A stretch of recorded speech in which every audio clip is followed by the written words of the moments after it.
Breaking news, Matthew Stafford now under contract through 2027. 1-year extension with the Rams worth up to $60 million. 49ers are getting disrespected, so let's go for a drive. Find our way out of the quagmire. Look, we can't see the Golden Gate Bridge today. The fog is in place. But Casper, on this beautiful day in San Francisco, will give us a chance to talk about why the 49ers have, by quite a long shot, the third best odds to win the NFC West. How quickly they forget.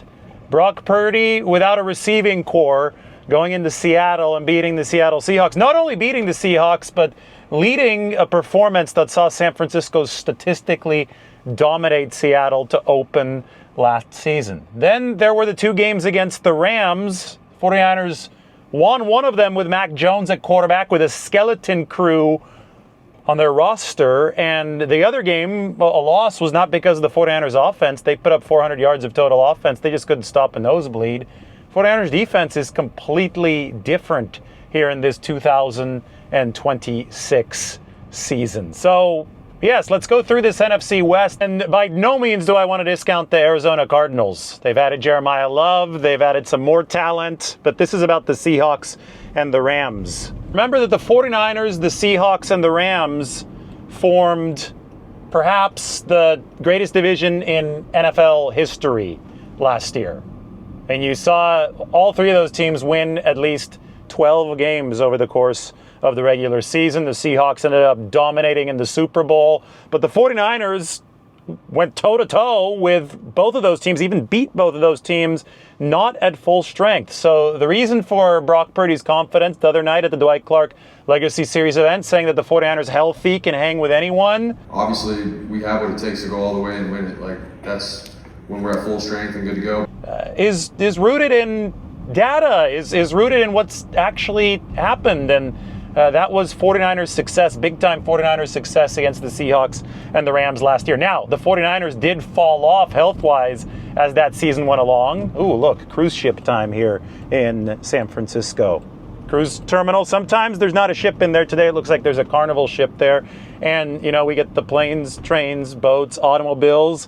This right here, speaking of the Rams, that's an old streetcar, Pacific Electric, that used to run in Los Angeles back before they tore apart all of their rail in LA and decided to go for freeways instead. Pretty outdated thinking in LA, but we're used to that from the city down south. So we could start with the Rams, by the way. Talking about who they've added, who they have lost, just as their streetcar. They lost the streetcar. That came to San Francisco, passes us by here on the Embarcadero. Trent McDuffie is obviously the big addition for the LA Rams. The cornerback, this was a pass defense ranked in the 20s last year for LA. They have needed to improve that. I think it was the weakness of this football team. So the Rams now have Trent McDuffie in the trade from the Chiefs.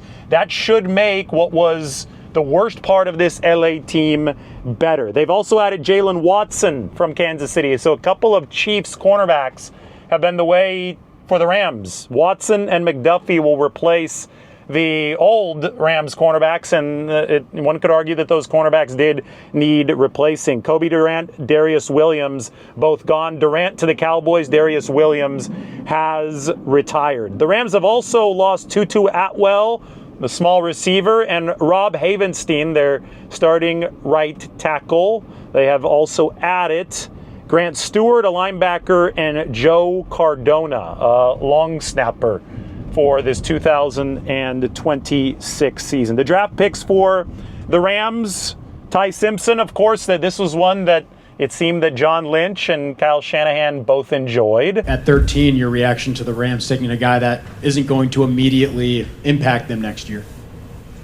A smirk is worth 1,000 words. 49ers obviously happy that the Rams did not further bolster what was a very, very dangerous offensive roster last season with that first draft pick here in 2026. And there was very arguably a spot where the Rams could have gotten better. That receiver room where Devontae Adams battled some hamstring injuries last year, where Devontae Adams is aging. The Rams could have taken a receiver early on in this draft.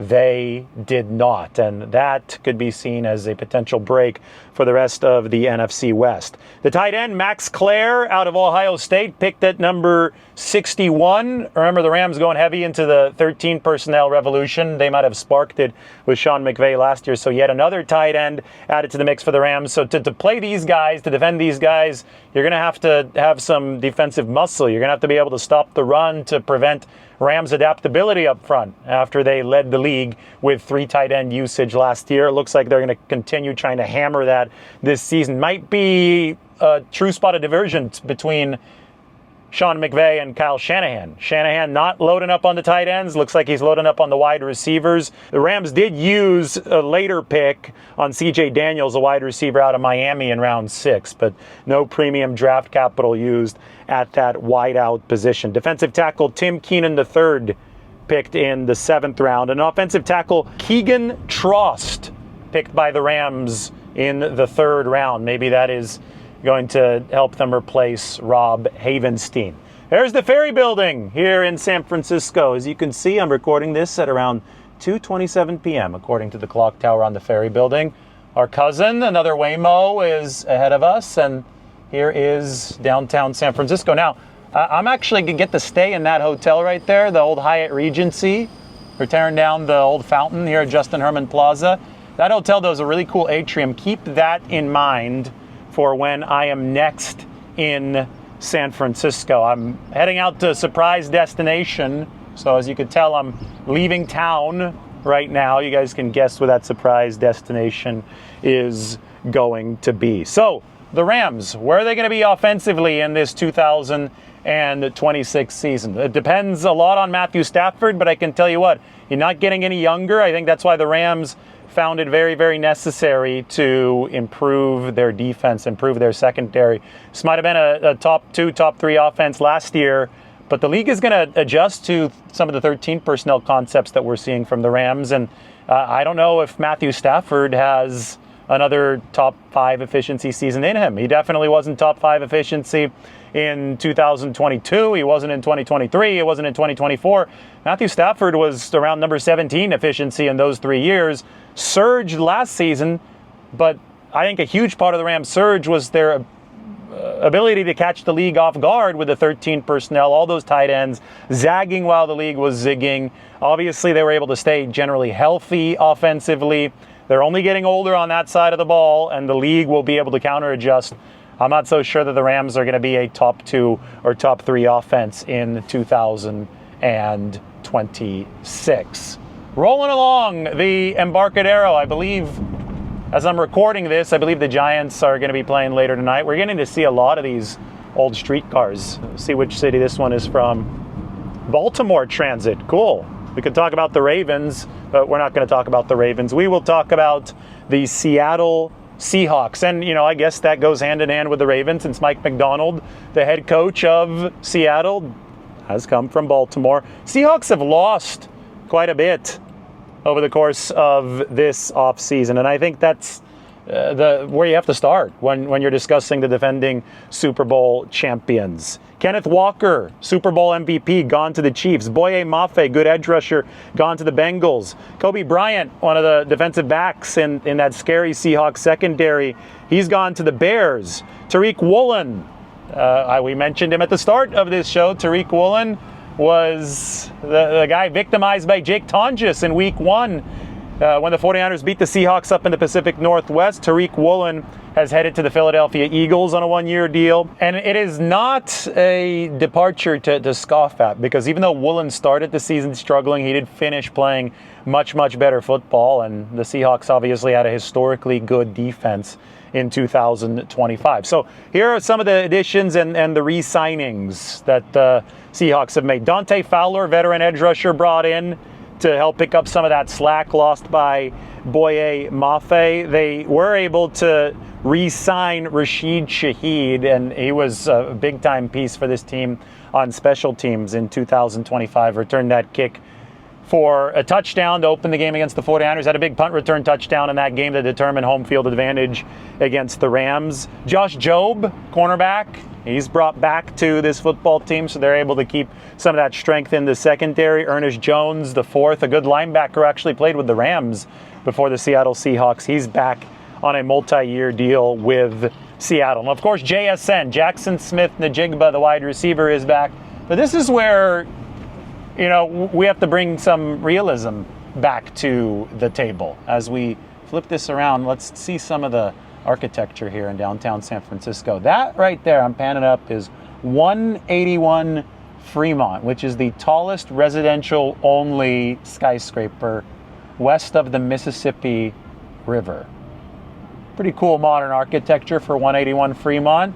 And now that right here, it's really juxtaposed to this old brick building. And there's the Salesforce Tower, which is the tallest building on the West Coast.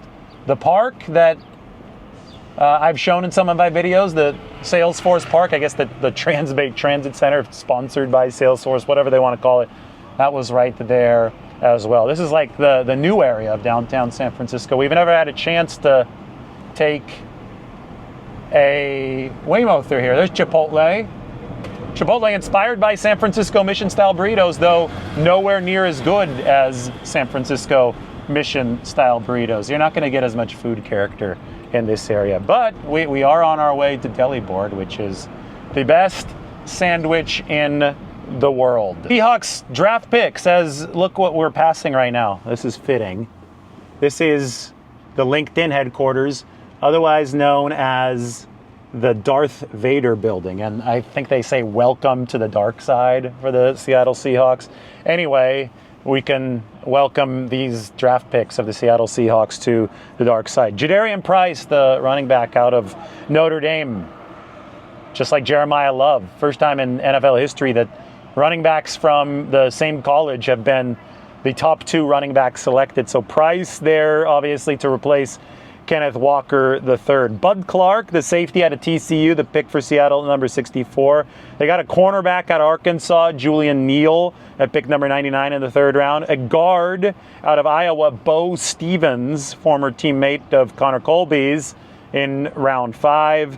And then they rounded out the developmental portion of their draft with Emmanuel Henderson Jr., Andre Fuller, Devin Eastern, and Michael Dansby. So the Seahawks very clearly kept their offensive core together with the JSN and the Rashid Shaheed re-signings, minus, though, Kenneth Walker. And if you believe that running backs are interchangeable in this league, well, then maybe the Seahawks will just be able to replace Kenneth Walker with Jadarian Price and all will be well. But I would warn anybody watching this that Seattle was really, really buoyed by Kenneth Walker last season, especially down the stretch. The guy had fresh legs down the stretch.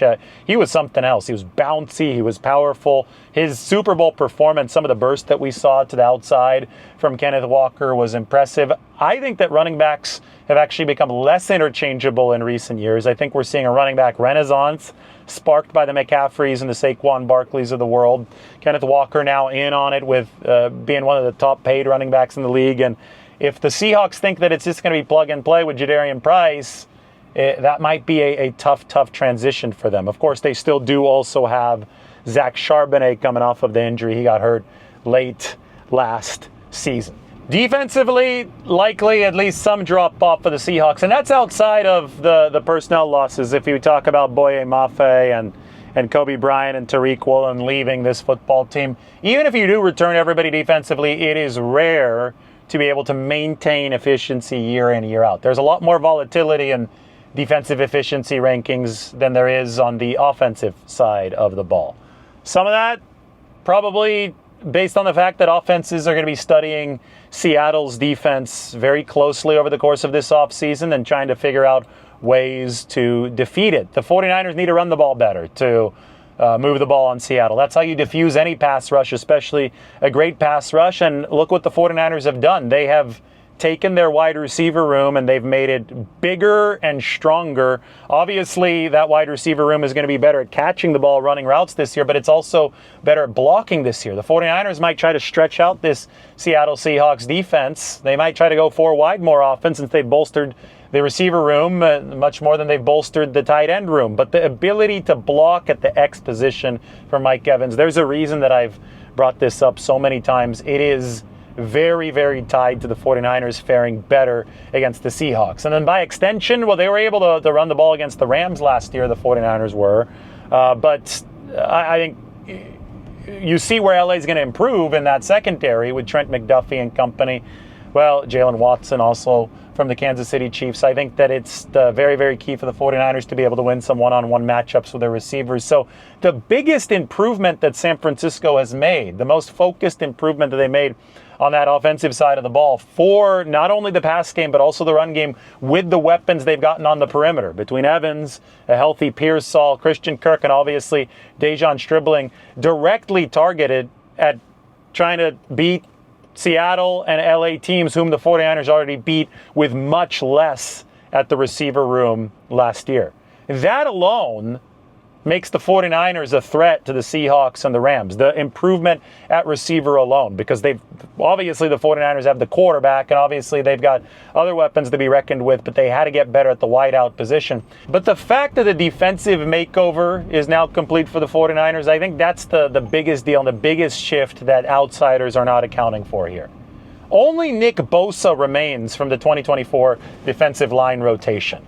Only Bosa. I mean, the 49ers have completely cleaned house there. Now, it's going to be about getting healthy, getting guys back if you're San Francisco. Obviously, you got to get Bosa back. You've got to get Warner back. You've got to get Micah Williams back. But the vision that they've been building over the course of the past 15 months, run defense with the 2025 draftees, pass rush with the 2026 draftees, I think that vision should finally start materializing, especially with a coordinator like Raheem Morris who knows what he is doing. So, I mean, on paper, 49ers last year overachieved, obviously, because they didn't have the firepower to reasonably be expected to win 13 games, yet they did.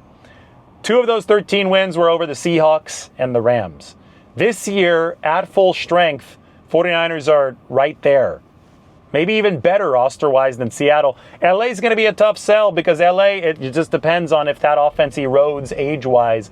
LA's defense looks to have gotten better with McDuffie. Offense is going to cling on to that top 5 ranking from last year. We'll see if they can, but the 49ers have definitely surged on both sides of the ball. And guess what? They already won 13 games last year with a relative skeleton crew to what that roster looks like now. That's just logic, and I think that it should be respected. And nobody's ever accused the national media or just generic fans of thinking logically, but that is logic applied to where the 49ers are at right now. Definitely on paper in a better spot than they were entering 2025. Now it's a matter of maintaining that health.